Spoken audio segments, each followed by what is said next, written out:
Timnas mengerikan. Wow, kata itulah kita sematkan untuk Timnas Indonesia yang mana secara dramatis berhasil mengalahkan China dengan skor tipis 1-0. Meskipun cuma 1-0 tapi 3 poin kita dapat guys. Kan? Wih, ini sulit aku mau mulai dari mana saking euforianya dengan kemenangan Indonesia yang sudah 38 tahun lamanya Indonesia nggak pernah menang atas China. Akhirnya terputus sudah rekor buruk ketika menghadapi China. Sebenarnya bisa aja kemarin itu kita putus rekor 38 tahun itu ketika kita bertandang ke Qingdao China sana. Tapi entah kenapa kemarin itu performa Indonesia ya tidak sesuai dengan ekspektasi, ditambah lagi dengan blunder dengan beberapa pemain dan juga susunan pemain sehingga membuyarkan kemenangan, bukan kemenangan sih ya, harapan Indonesia untuk menang, ya kan? Dan kali ini Indonesia tidak mau mengulangi kesalahan yang sama dan terbukti Patrick Kluivert, Alex Pastoor DKK luar biasa. Aku mesti apresiasi, kita mulai dari apa dulu ya, pelatih dulu. Kita mesti apresiasi pelatih guys. Patrick Kluivert, baru juga Alex Pastoor, Danny Lanzat dan kawan-kawan yang lain dalam menyusun 11 starting line up itu terbaik ku bilang. Sempat banyak sekali komentar negatif netizen. Kenapa Gambuaya?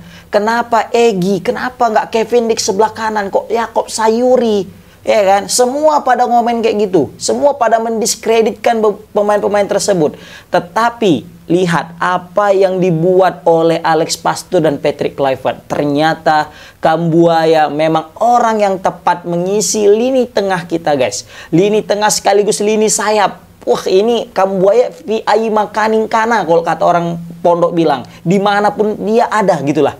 Kan? Karena mau kanan kiri ada dia. Begitu juga dengan Yakob Sayuri. Nggak capek naik turun. Dan Egy, gila 1-2-1-2-nya dan Ole Remeni. Gile. Maka bisa kita bilang pemilihan starting daripada Patrick Kluivert dan Alex Pastoor itu jenius dan luar biasa. Jadi wajar kenapa Indonesia bisa menang di pertandingan kali ini. Aku melihat di sini memang betul-betul ya fair. Kenapa aku bisa bilang fair? Karena memang tidak ada kepentingan. Jadi kan biasanya tuh gara-gara mereka dari barat sana yang menyusun pemain itu berdasarkan culture mereka, pemain-pemain yang mereka inginkan. Kevin Dix lah, Ivar Jenner lah, mungkin Nathan Choalo masuk gitu kan. Ternyata tidak guys. Bahkan sekelas Miss Hilgers pun dicadangkan. Kenapa? Karena Patrick Kluivert dan Alex Pastoor tidak mau berjudi di pertandingan kali ini. Mereka betul-betul melihat berdasarkan latihan yang mereka lakukan selama di Bali dan juga di pertandingan sebelumnya. Ketika menghadapi Australia, Miss Hilgers kurang perform ya. Bahkan Indonesia terbantai karena salah satunya ya buruknya lini pertahanan timnas Indonesia yang saat itu dijaga oleh Miss Hilgers dan juga Kevin Dix dan juga Kelvin Verdong dan satu lagi Bang Jai Jazz. Tapi kemarin itu nggak cocok. Makanya Patrick Kluivert tetap mempertahankan Justin Upner, Jai Jazz dan juga Rizky Ridho dan terbukti kali ini clean sheet juga guys, ya kan? Oke, di sini sangat berbanding terbalik ketika ya menghadapi Bahrain, ya kan? Yang mana ketika menghadapi Bahrain kita tahu sayap kanan pasti ada Kevin Dix, sayap kiri seperti biasa Kelvin Verdong. Tapi di sini yang main itu Yakob Sayuri guys, gila. Aku tadi sempat takut-takut juga ngelihat Yakob Sayuri karena udah baru mulai main ya kan, udah mulai perang urat saraf tuh, udah mulai ada intensitas tinggi tuh dengan pemain China sampai aku takut, ini kena kartu merah pula nih ya kan, ngeri. Ternyata alhamdulillah Yakob Sayuri masih bisa menjaga emosi walaupun sempat terjadi kartu kuning juga untuk Yakob Sayuri tadi guys, ya kan? Tapi nggak masalah. Tapi dan aku salutnya lagi pergantian pemain ketika di pertengahan pertandingan itu juga aku patut apresiasi untuk Alex Pastoor dan juga Patrick Kluivert guys. Cemerlang. Lihat bagaimana Patrick Kluivert dan Alex Pastoor saling komunikasi setiap waktu. Kalau disorot pasti mereka itu berdua. Bahkan saking panasnya ini pertandingan ya, saking menentukan dan krusialnya pertandingan ini. Kalau kalian perhatikan, entah aku aja yang perhatikan ya, kalian pasti juga memperhatikan nih sebenarnya, aku yakin ya. Coba tengok Patrick Kluivert di babak pertama guys, pakai baju kemeja loh dia, kan basah, kan terakhir pakai kaos hitam dia. Memang saking panasnya laga ini. Bukan apa-apa ya kan. Kalau misalnya kita kalah dan seri, wah berat guys, serius berat kali. Karena kita di pertandingan terakhir lawan Jepang, itu patahnya udahlah. Walaupun kita ya nggak boleh pesimis, tapi kita tahu lah Jepang is Jepang gitu ya. Tadi aja lawan Australia, mereka itu ya kalah memang kalah. Tapi tengok, di kandang Australia, asli jarang kali Australia megang bola coy, serius. Asli kayak dikan-ikan nih pemain Australia. Padahal pemain Australia, pemain-pemain daerah Inggris sana itu mainnya merumput semua rata-rata. Pemain Jepang itu asli itu pemain-pemain kelas B-nya lah kita bilang. Tapi gila, jauh kali kemampuannya guys. Beuh. Oke, kita mulai dari, kita review sekarang pemainnya ya, satu persatu. Emil Audero, gak ada obat. Kalian nengok tadi kan, save ala Serie A, yang tendang, yang tadi kemelut, ya dia sempat tepis, terus juga bolanya jatuh di pemain China dan China kontrol, kilik satu pemain, ya kan, gocek, baru dia nge-shoot. Di situ, Emil Audero terbang ala Superman guys, serius, gila itu. Dia baru jatuh ya, langsung bangkit dan langsung nepis lagi. Itu sudut habis itu. Itu mungkin kalau kiper lokal pasti kesulitan, tapi gila, ini kita beruntung banget punya kiper Martin Paes dan punya pelapisnya sekelas Emil Audero. Gila itu tadi guys. Mungkin kalau nggak Emil kipernya, udah kita itu udah kebobolan terlebih dahulu dan bisa jadi kita kalah. Karena Indonesia kalau udah kebobolan terlebih dahulu biasanya mentalnya agak lemah. Untung aja kita membobol lebih dahulu melalui cerdiknya Kambuaya dan dieksekusi langsung oleh Romeni. Oke, itu Emil Audero. Semua sepakat Emil Audero ini cemerlang banget mainnya. Ini debut yang sangat manis untuk pemain sekelas Emil. Udahlah kita lupain lah tentang kisah kelam Emil ayahnya ya. Dan di sini kita lihat kita punya utang jasa juga ini kepada Emil untuk membawa Indonesia hingga bisa meraih 3 poin guys. Di sini juga Emil menunjukkan bahwasanya this is my country, kan?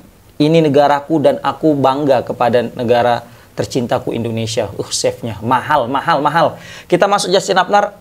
Ternyata guys, yang kita takutkan, yang sempat kita khawatirkan tentang Justin Upner yang emosian, terus nanti kena kartu kuning, terus kena kartu merah, ternyata tidak terjadi guys. Kali ini Justin Upner lebih kalem. Ya mungkin karena pemain Cina ya lawannya. Mungkin kalau dari negara-negara Arab ya mungkin karena banyak acting jatuh-jatuhnya, itu bisa jadi Justin Upner kepancing, ke trigger emosi ya. Tapi karena ini lawan China dan juga China minim drama, aku suka juga nih lawan China minim drama guys, serius. Aku juga respect lah kepada China ya kan, sama kayak Jepang gitu mainnya. Nah memang tapi beda kualitas lah pastinya ya kan. Baru juga Bang Jai, ini betul. Kalian pasti tahu kan tadi gimana heroiknya Jai Jazz. Sempat pasti kalian bingung tadi nengok Jai Jazz tiba-tiba kok mau ngambil penalti. Aku udah sempat bingung juga. Gila ini serius nih Bang Jai mau ngambil penalti. Enggak salah ini gitulah dalam benak AOE kan. Dia mau ngambil penalti nih. Kan, aku pikir bantu Egi lah ya kan. Aku pikir kalau nggak Egi, Jai lah ini yang ngambil kan. Rupanya itu cuma kamuflase ya kan untuk melindungi Romeni. Ternyata Romeni yang udah siap-siap guys di luar kotak penalti udah kondusif ya kan, baru dia Jai Jazz kasih bola ke Romeni dan boom. Romeni dengan tenang ya ala-ala Premier League Championship lah ya kan, belum Premier League. Ya mengelabuhi kiper Wang ya kan, yang kiper veteran ini ya kan. Oke, kita masuk ke Rizky Ridho. Rizky Ridho juga tetap solid sebagaimana biasa Rizky Ridho ketika menghadapi Bahrain. Karena memang kebetulan China juga tidak terlalu banyak memberikan serangan yang berarti. Sehingga Jai Jazz, Justin Upner, dan Rizky Ridho tidak terlalu kerja keras. Ya, terbukti ketiga pemain ini tidak ada yang kena kartu kuning guys. Serius, bersih kali. Nah, ini semakin memperkuat statement kita di video sebelumnya bahwasanya pertahanan kita itu tetap harus digalangi oleh JJR, trio JJR, Jai, Justin dengan Ridho. Banyak yang menghujat aku kemarin, sok tahu lu bang, sok pelatih lu jadi pelatih. Tengok aman kan, clean sheet gitu. Sempat kalau misalnya letak tadi Miss Hilgers, bukan kita bilang Miss Hilgers jelek, enggak, siapa yang mau bilang Miss Hilgers jelek, enggak ada. Bagus, tapi belum ada chemistry, butuh waktu. Mungkin lambat laun suatu hari nanti bisa jadi Miss Hilgers sebagai porosnya. Nggak ada yang tahu ya kan, seperti itu. Oke, kita masuk ke tengah. Pelupesi, Tom Hai. Ini duet maut. Brilian kali, serius. Pelupesi selalu ditinggal sama Tom Hai. Kenapa? Tom Hai pasti nggak sampai 90 menit udah capek diganti. Dan Pelupesi selalu untuk penyeimbang lapangan tengah timnas guys. Nggak pernah kita mengalami ketenangan di lini tengah sebelum hadirnya seorang Joel Pelupesi guys. Ini pemain gemilang, pemain salah satu yang paling worth it kita datangkan guys, luar biasa bersama dengan Tom Hai, karena Tom Hai biasanya agak-agak takut untuk maju ke depan. Kenapa? Karena dia takut tandemnya ini nggak bisa mengimbangi. Ternyata Pelupesi sangat-sangat bisa mengimbangi seorang Tom Hai. Makanya Tom Hai sangat enak mengkreator serangan, ya kan? Kita masuk Yakob Sayuri. Yakob Sayuri tadi hampir juga cetak gol guys. Ingat tadi kan ditekuknya sekali. Kupikir udah bisa masuk lah, ternyata back China juga cerdas menghalau. Dan Yakob Sayuri asli jeli kali mainnya, gila, kayak macam bukan pemain Liga 1 nih Yakob Sayuri ini, udah bisa abroad lah kayaknya. Sama juga dengan Kelvin Verdong tadi overlappingnya, gila.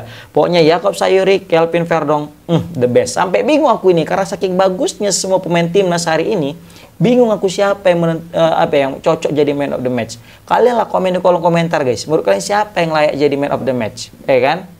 Baru Egy, Egy gila dengan padahal baru pertama kali ya Egy main dengan Ole Romeni, tapi kayak udah macam 10 tahun ini orang ini main. Udah kayak pasangan emas. Ini bahaya ini Marcelino nih. Bisa jadi Ole Romeni lebih nyaman main sama Egy ketimbang daripada seorang Marcelino. Lihat tuh, Egy berkali-kali coy jadi pelayan seorang Ole Romeni. Seringkali Ole Romeni selalu respect dan thank you untuk Egy Maulana Fikri. Kenapa? Paham dia visi main itu guys, luar biasa. Nampak memang pemain-pemain yang udah pernah abroad ya, ke luar negeri, ke Lesia Gedang, FC Senica di Liga Slovakia nggak salah itu ya, Egy Maulana Fikri. Wah luar biasa. Baru Kambuaya, kakak kita yang dari timur ini luar biasa guys. Kalau bukan karena dia, kita nggak akan pernah mendapatkan 3 poin di pertandingan kali ini. Karena apa? Karena penalti yang dibuat oleh Romeni itu berkat daripada kakak kita Kambuaya.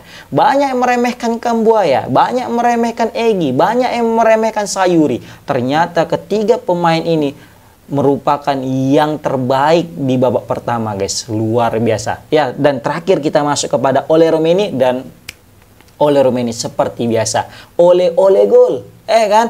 3 pertandingan 3 gol, luar biasa. Semua pemain terlihat sangat-sangat percaya diri guys. Bayangkan, sekelas Beckham aja tadi itu pun hampir bisa cetak assist. Andai saja Kevin Dix tadi itu bisa melesahkan bola. Ini sebagai warning kepada haters daripada Beckham, bahwasanya dia itu bisa loh bermain sejajar dengan pemain-pemain abroad kita. Dan dia pede. Bahkan komentator juga bilang dia pede gitu loh. Bahkan tadi bisa aja Beckham itu mencetak gol andai saja dia tidak egois. Ada peluang dicetak gol tapi dia memilih untuk mengumpan kepada Kevin Dix. Dan Kevin Dix belum berhasil mencetak gol gara-gara umpan Beckham tadi. Bayangkan guys, kalau misalnya itu gol, debut dia, kan? Dan dia langsung mencetak assist. Apa nggak ngeri tuh? Langsung kena bungkem, boom, mulut-mulut haters itu, kan? Baru selanjutnya, Stefano Lillipali masuk tapi biasa aja, belum ada kontribusi yang nyata. Ivar Jenner juga ya malah dapat kartu kuning. Sananta tadi gila, ada peluang atau killing the game tapi nggak berhasil. Ya nggak masalah lah, namanya juga belum panas kan. Tapi yang jelas di sini masih ada juga memang beberapa pemain kita masih banyak gocek-goceknya ya, mesti dikurang-kurangi. Tadi Egy, ada juga Kambuaya, Sayuri juga ada. Ya beberapa lah kebiasaan main di Liga 1 kan, masih kebanyakan gocek, tapi kalau bisa nanti dikurangi lagi. Tapi overall luar biasa. Yang jelas aku tetap respect dan salut, terima kasih kepada Alex Pastor sebagai otaknya, dan juga Patrick Kluivert yang sudah menyusun starting line up seperti ini. Siapa yang bayangkan timnas kita itu kayak gini starting line up-nya, dan betul-betul it works, bekerja ampuh loh. Kan pemain semua tetap percaya diri, tidak terlalu mengandalkan pemain diaspora. Bahkan lihat, bisa kita hitung pemain lokal kita lumayan banyak loh turun di pertandingan kali ini. Rizky Ridho, Yakob Sayuri, Egy Maulana Fikri, Kambuaya, ada 4 loh. Gila, itu lumayan keren tuh tandanya Liga 1 masih bisa bersaing. Dan juga dari pergantian pemain juga cerdas sih. Kapan mesti mengganti? Tengok aku agak takut-takut dengan Yakob Sayuri tadi. Ini udah kena kartu kuning, ini kena kartu merah ini sedikit lagi nih ya kan. Untung aja cerdas diganti sama Kevin Dix. Oke guys, overall keren kali. Komen di kolom komentar siapa menurut kalian man of the match dan gimana pendapat kalian tentang pertandingan timnas kali ini. Assalamualaikum warahmatullahi wabarakatuh.